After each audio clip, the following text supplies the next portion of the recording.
Friends, today we have brought a breakfast recipe without oil. It is very easy. It is very simple. It is made in very little oil and is ready in no time. So let's start making today's recipe. To make this breakfast, first of all we have taken bread. We will use whatever bread you have left.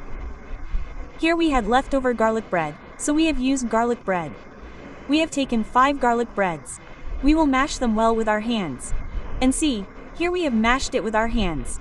It will be mashed very well. After that we will add water to it.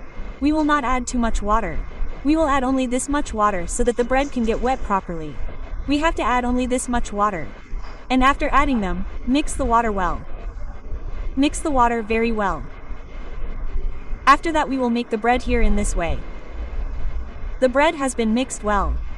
After that we have taken wheat flour here. We have taken 2 to 3 spoons of wheat flour in a big spoon.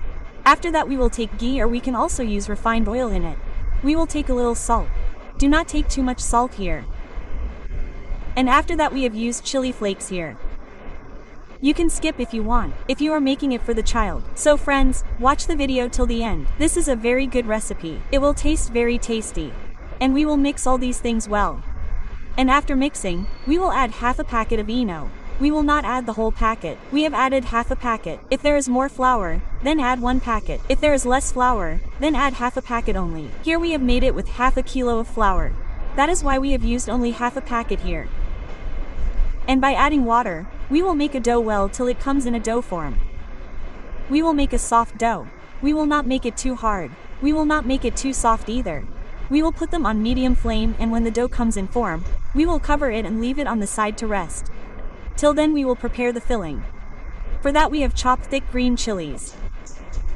We have taken capsicum and tomatoes, and after that we will add salt as per taste.